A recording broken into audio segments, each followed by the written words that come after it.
I would like to invite the chairman to the stage, Professor Mohammed Fahmi Abdelaziz,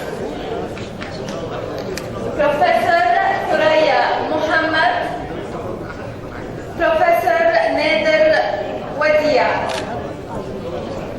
Session number 12. Thuraya Muhammad, and our speaker, Professor Ayman Islam, من مركز الطب العالمي, who will talk about in simple approach for a better glycemic control. Thank you, Mr. Chairman. I'd like to thank all the audience and all the organizers of this fruitful meeting. And I would start to talk about the simple approach for a better glycemic control. And our presentation today go for the linagliptin or Tragentan. We'll start as introduction of prevalence of diabetes mellitus and show that it causes a global health emergency. And if you look in the FDA, which show International Diabetes Federation, show that the number of patients in 2015 as 450 million, expected to be more than 600 million by year 2040. And if we look at our area, Middle East and North Africa, it will increase from 35 million to 72 million by 2040.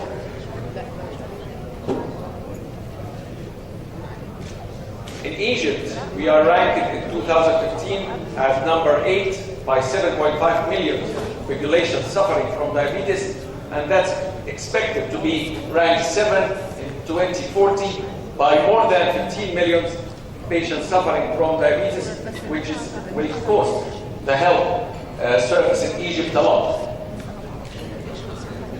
The majority of patients with type 2 diabetes remain for above glycemic control. Unfortunately, more than 64% of patients with type 2 diabetes, more than 7.2%, 10% of them, more than 10% of hemoglobin A1C, 20% more than 20% more than 9% of hemoglobin A1C, and 37% more than 8%. All these doesn't meet the ATA criteria or the AASD as well criteria, and that will suffer in the future by microvascular and macrovascular complication, and that will lead to many problems for our patients. At the same time, the drugs which can unmet the medical needs. If we look in the past, we started with the metformin. Metformin is a very good drug. However, if the patient doesn't tolerate the metformin because of gastritis and GIT disturbance, or there is a contraindication because of failure of any of the systems like renal failure or heart failure, so we can't use it. We can't give it to our patients. Sulfonylurea, beta-glutamine as well.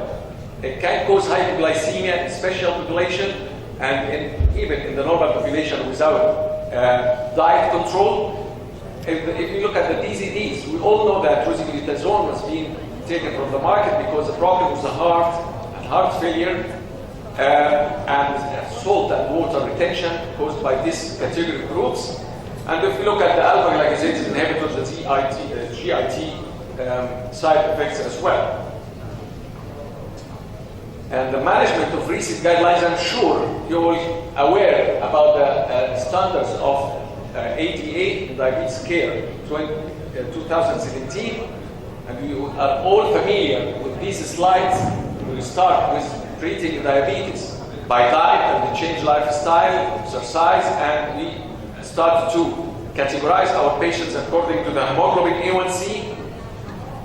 If it's less than 7.5 or more than 7.5 or more than 9% with symptoms or without symptoms, we start with monotherapy in the first category, and then we start to add on another drug for dual therapy, and then go for third or triple therapy, and we may need to go for insulin and intensive insulin therapy as well.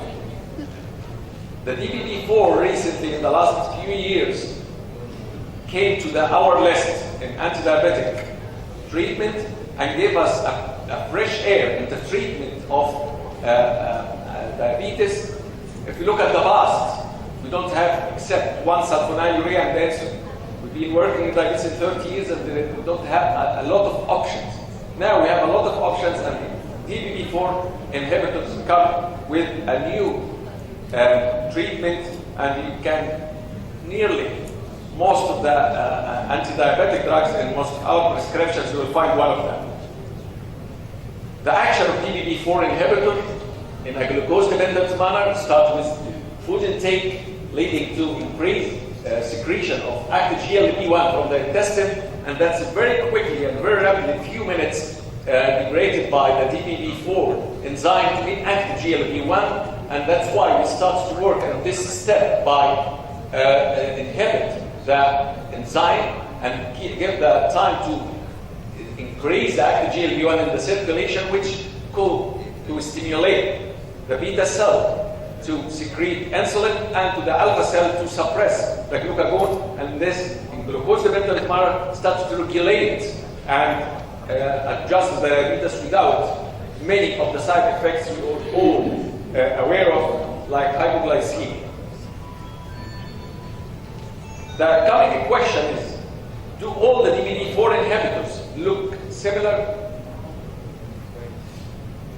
كانوا similar. أو هنا في الصورة دي احنا هنشوف. ال DPP-4 inhibitors as a chemical structures, we have two groups.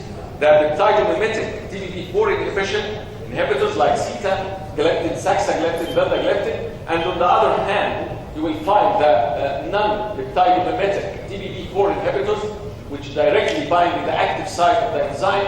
And if you look at the linagliptin, especially, you will find a very small molecule which can be very adherent to the site and can be stay for a longer time and inhibit high selectivity to inhibit the DPP-4 with susceptibility, which we will come and see in the next slides.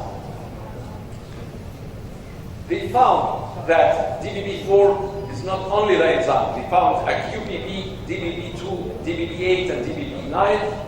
And when they look the affinity of the drug to inhibit the DPP-4 or the other groups, they will find that the linagliptin more than 100,000 in the QPP, DPP-2 enzyme, and more than 40,000 in DPP-8, and more than 10,000 in DPP-9. And that's clinical function of these members of the body is not very unclear. However, in some clinical study, they found it toxic in somewhere to the animals studies. So the selectivity of the linagliptin to the DPP-4 inhibition is more and more than the other DPP-4. In fact, the linagliptin have a very special character, which is the half-life, the normal half-life, and the terminal half-life patient. If we look at this tape, you will find the linagliptin, which you give inhibition to the DPP-4 enzyme, and after the third dose of the Trajecto 5 milligram, it will cause 130 hours terminal half-life more. Means like if you look at the DPP-4 enzyme and look like a sponge, and this you give the drug, and that keep the inhibition after the 3 doses. And if the patient forgot take the tablets, that will continue for more than 6 days without any decrease in the affection of the DPP-4 inhibition. And that's not an invitation to stop the drug today, but that's just to show that the half-life and the effect of this drug, the linagliptin. And linagliptin 5 milligram provide long-lasting DPP-4 inhibition in patients with type 2 diabetes. And that's just to confirm what we have just said. Steady state plasma levels are already reached after the third dosing interval with linagliptin 5 milligram, and more than 90% of the DPP-4 inhibition at the peak levels, more than 80 or 90% of inhibition. So what about the efficacy of the linagliptin? There are many studies done, numerous studies done to show the efficacy of this drug. And if you look at the blue column, you will see that the linagliptin 5 milligram achieved hemoglobin A1C reduction up to 2.02 as a monotherapy in newly diagnosed type 2 diabetes. And as a monotherapy, it's a good number in hemoglobin A1C in these patients. And the hemoglobin A1C reduction will sustain. They did a study for 2 years to show the susceptibility. And there is no reduction in any change in the susceptibility of the drug. And the reduction continued over 102 weeks and reduced the hemoglobin A1C 0.8%, and starting from 8% of hemoglobin A1C at the baseline.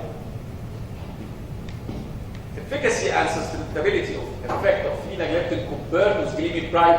This study is done over 2 years to show that it is non-inferior. The linagliptin is non-inferior to one of the very famous and very common sulfonylurea, and it's famous as well by the power and the efficacy.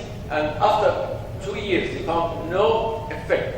And we have to put in our mind that there are many advantage of the DPP-4 inhibitor in the form of the linagliptin, as the patient doesn't complain of hypoglycemia or increased weight gain over this long time, and we will show that in the other studies done later. And this shows the efficacy and risk of hypoglycemia in patients with insulin with add-on linagliptin versus placebo, and it showed there is no significant events, hypoglycemic events, when you add the linagliptin to the insulin.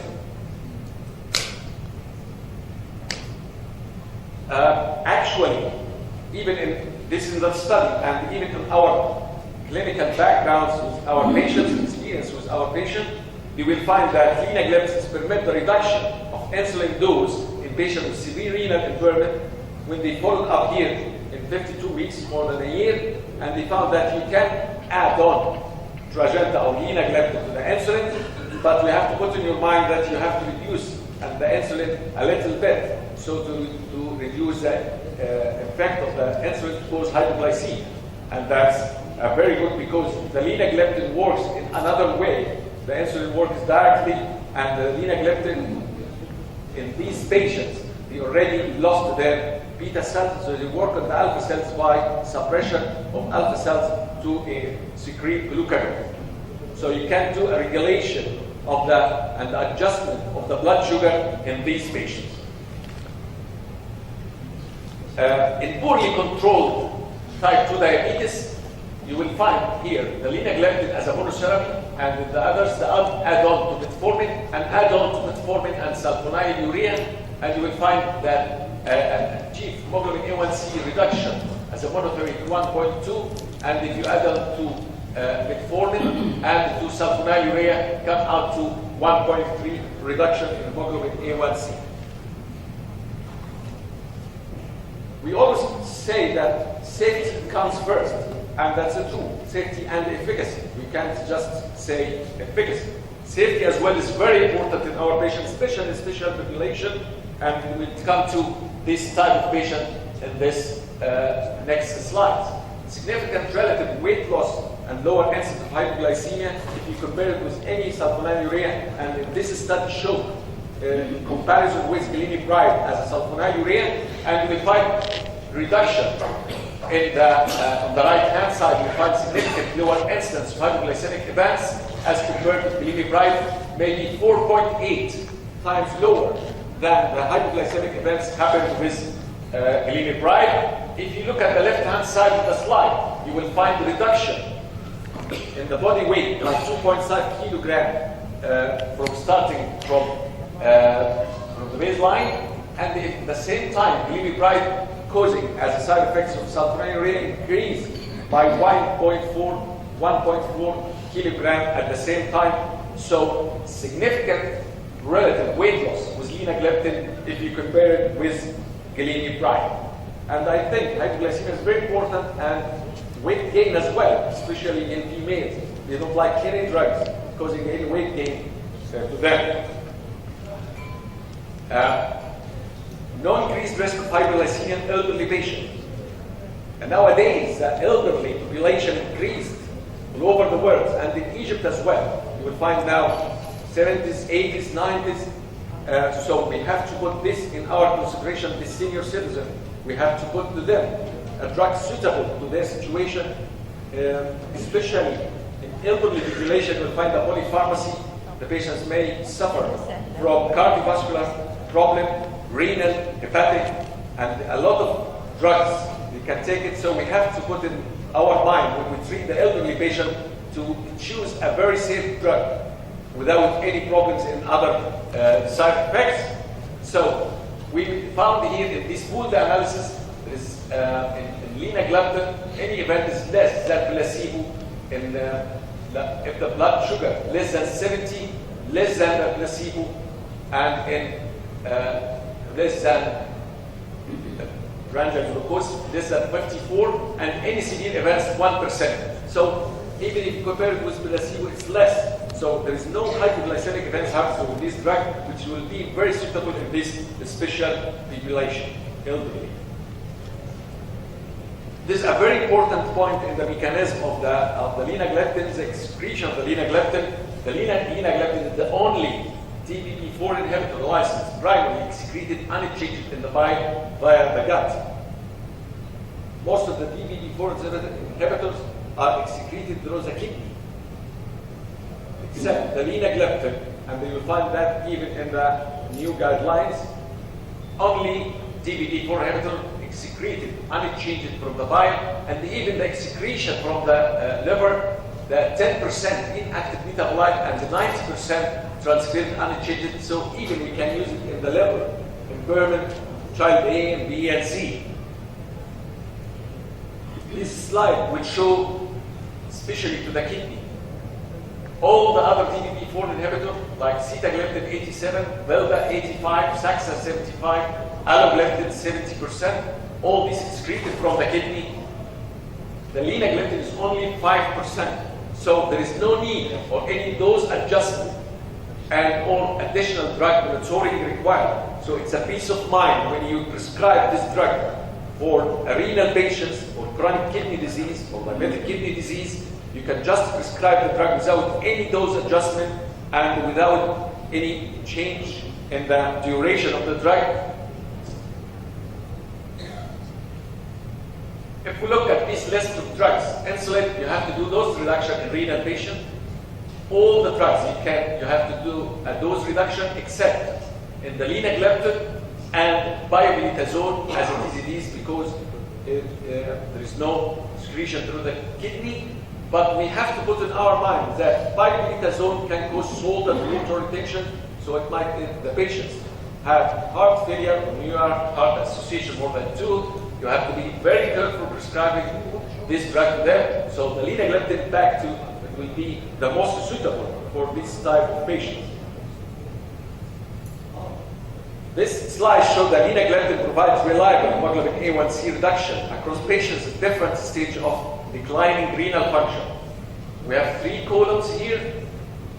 According to the GFR, the first on the left is more than 80 milliliters per minute. GFR cause reduction of hemoglobin A1C 0.6, and when we use it from 50 to 80 milliliters per minute, 0.6, and even when you use it between 30 and 50 milliliters per minute, 0.7 reduction, and at that after 24 weeks of prescribing the drug. So it gives a very good reduction in these all types of chronic kidney disease, stage 1 and 2 and 3 and 4. You can use it by the same drug without dose adjustment, without need to calculate the GFR, the glomerular filtration rate.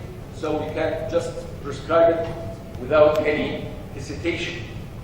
Linagliptin provides a unique set of pharmacological, which mainly about the main route of excretion, like we said, through the bile and gut, but the others all from the kidney.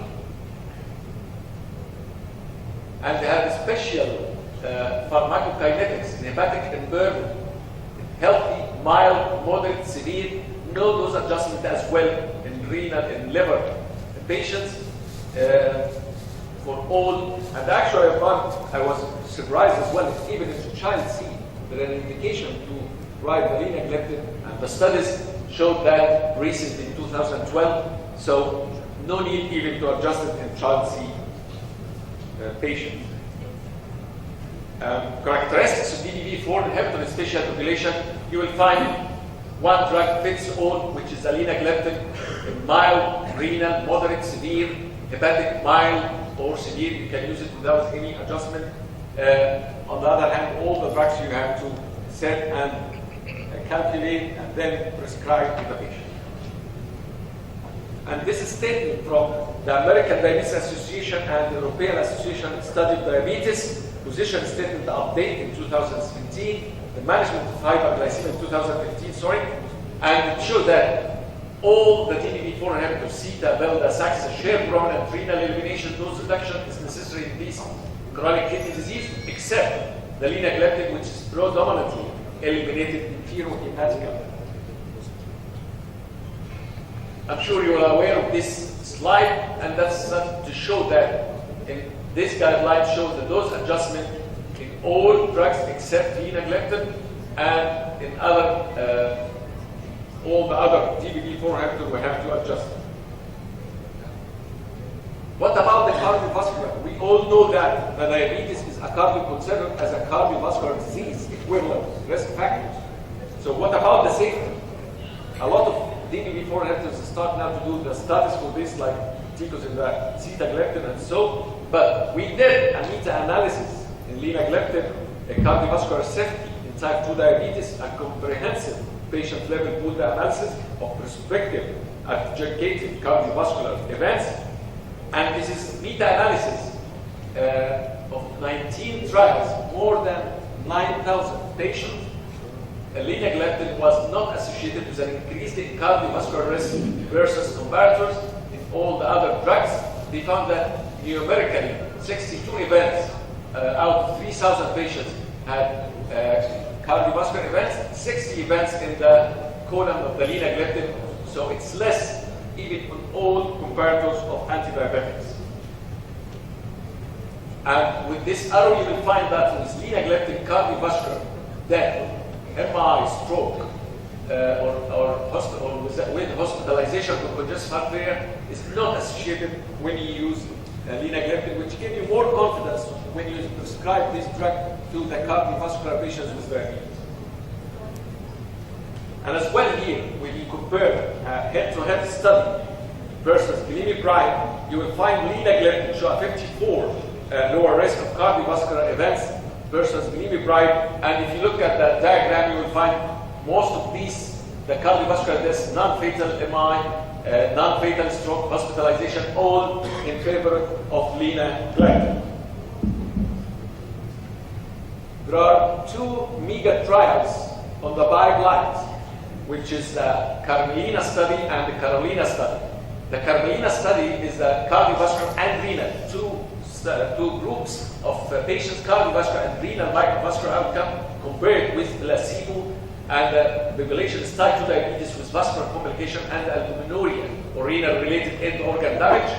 And the Carolina, this will be published in 2018. The results will be in 2018. In Carolina study, it is maybe the only study to the cardiovascular outcome versus an active ingredients, the glimepiride, in type 2 diabetes with high cardiovascular risk patients, and that will be published in 2020. And that means that linagliptin is going in trials to make the safety and give us more confidence when you prescribe the drug to cardiovascular patients with diabetes.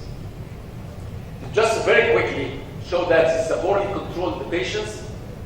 Marwa, age 64, overweight, body mass index 28, diagnosed with type 2 diabetes 8 years ago.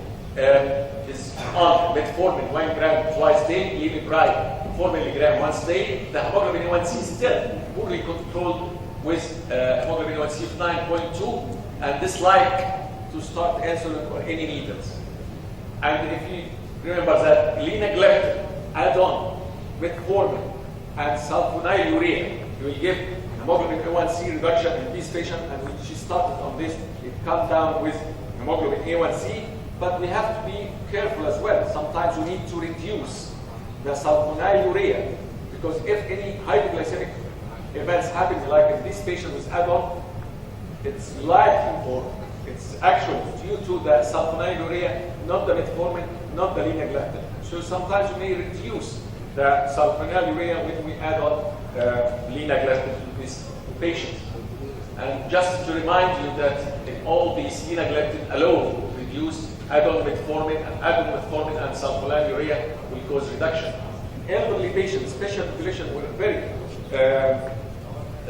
good example to write this drug with confidence and safety and efficacy. In this patient, like 78 years old, hypertension, GFR is low with 48 ml per minute, so that's chronic kidney disease stage 3, diagnosed with diabetes 15 years ago, still on glimepiride, which I don't think this is the right to give sulfonylurea in this age because the hypoglycemia, and hemoglobin A1C 8.1. She complained already from mild hypoglycemic events, and in this age, susceptibility to fall and causing fractures in osteoporotic patient of 78 is very likely. So in this patient as well, in elderly patients, diabetes are at greater risk of acute complication like hypoglycemia, complication, micro and macrovascular, nephropathy, cardiovascular disease, and there is a need for glucose-lowering therapies that are appropriate for elderly patients without hypoglycemia, without any risk factors or any increasing cardiovascular event in these patients. And again, if we look at the efficacy, we just had this slide previously to show that it is non-inferior to the sulfonylurea, and meaningful hemoglobin A1C reduction with linagliptin in elderly patient with full analysis showed that reduction compared with placebo is less. The reduction 6.3. Okay. This is the end of the slides. This is a summary, Mr. Chairman, about the linagliptin efficacy, safety, and dosing. Convenient, significant efficacy, well tolerated in a broad range of patients in one appropriate dose, simplicity and convenience, no dose adjustment, safety and tolerability, efficacy, and it's just one word at the end. It's one dose. It can fit all patients without any fear of complication. Thank you very much. Thank you, Dr. Ayman, for this wonderful talk with a lot of knowledge. In fact, I will brief all this half an hour in 5 points. Number one, not all DPP-4 inhibitor is the same. Okay? The difference in stability and selectivity. Yes. High selectivity, less adverse event. Half-life, now the only one with 130 hours. So, if any patient missed one tablet, she can take it in the second day with no problem. Without implication. Without, yes. Number 3. Yeah. Don't forget about the safety-renal part is very important. From your now patient, so that sitagliptin excreted at 87, Yes. Zida 85, Saxa 75, 71, and you only 5%. So the only DPP-4 inhibitor can be given safely for all renal patients. Yeah, you don't need to calculate the GFR. Yes, excreted and changed, and so there is no any problem in hepatic patient. So DPP-4 inhibitor are all the same. Thank you. Thank you. My question, Dr. Ayman, about the efficacy of linagliptin in patients with NASH. Well, I don't have a studies for NASH, actually, but according to the study I just illustrated here, so you can use it in all types. But the efficacy in NASH, exactly, I don't have any data about it. But if you have, please tell us. Or any gastroenterologist can tell us about it. But efficacy in all liver patient is the same. There is no any contraindication tried to any hepatic patients, mild, moderate, severe. But I don't have data right now to said about Some this. paper said that before inhibitor we have some beneficial effect on it. We have.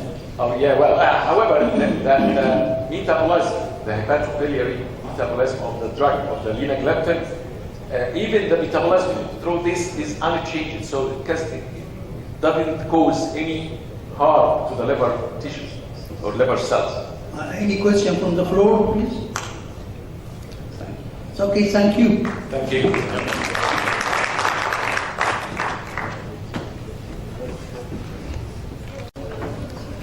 Thank you, professors. Now we go upstairs for the last workshop for today.